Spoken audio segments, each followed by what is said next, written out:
Mesdames et messieurs, bonjour à toutes, bonjour à tous, bienvenue sur le28.tv. Le procureur de la République a présenté à l'instant les premiers éléments de l'enquête concernant le décès de M. Brion, retrouvé mort à son domicile à Coulon. Un suspect a été arrêté et a présenté les circonstances de la tragédie qui seraient les conséquences d'un jeu sexuel qui aurait mal tourné.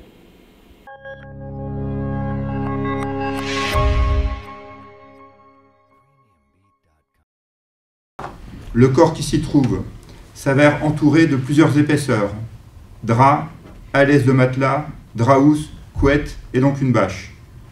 Le légiste constate notamment la présence d'importantes taches de sang au niveau de la partie abdominale gauche, d'une plaie profonde d'environ 10 cm de longueur au niveau de la face antérieure du poignet gauche, ayant entraîné la section de plusieurs tendons musculaires, et la présence d'une corde en chanvre au niveau du cou, serrée avec un nœud.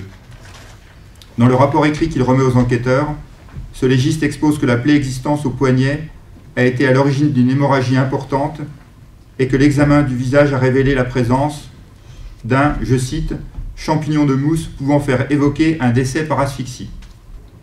De multiples investigations ont été lancées de plusieurs natures. Ces différentes investigations amenaient les enquêteurs à s'intéresser dès le lendemain de la découverte du corps de M. Brion, soit le 18 février, à un individu domicilié dans le département de l'Essonne, sur la commune de Villejuste. En effet, il était assez rapidement établi, grâce à des témoignages à la téléphonie, que cet individu avait a priori passé un certain nombre d'heures, le samedi 15 février puis le dimanche 16, au domicile de M. Brion. Au terme de ces déclarations évolutives, la version du gardé à vue est la suivante. Il a fait la connaissance de M. Brion par le biais d'un site internet de rencontre utilisé par la communauté homosexuelle il y a de cela plusieurs mois. Ils se sont vus à plusieurs reprises. Lui et M. Brion auraient consommé tous les deux divers produits stupéfiants.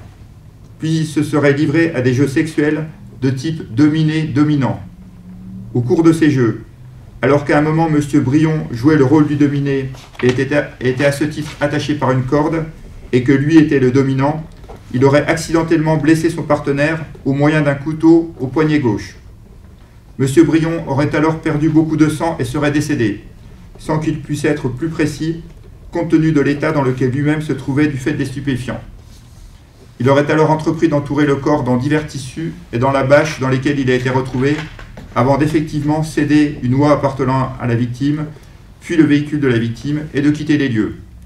Il ne se serait pas manifesté ensuite, selon ses propres déclarations, du fait de ce qu'il présente comme un processus de déni ou de refoulement. À l'issue de sa garde à vue hier dimanche, cet individu, M. Anatole Buick, a été déféré au parquet de Chartres et une information judiciaire a été ouverte à son encontre des chefs d'assassinat et vol dans un local d'habitation. Pour l'heure, toute la lumière n'a pas été faite dans cette affaire. L'individu a tenu des propos contradictoires pendant son audition. La justice le soupçonne également d'avoir prémédité le meurtre du dentiste Brion. Je vous remercie de nous avoir suivis. Je vous rappelle que l'actualité de votre département d'Eure-et-Loire, vous la retrouvez aussi en vidéo sur notre site internet au www.le28.tv. N'oubliez pas, vous avez la possibilité de liker, partager, commenter l'information sur notre page Facebook à Télévision Eure-et-Loire. Merci et à bientôt.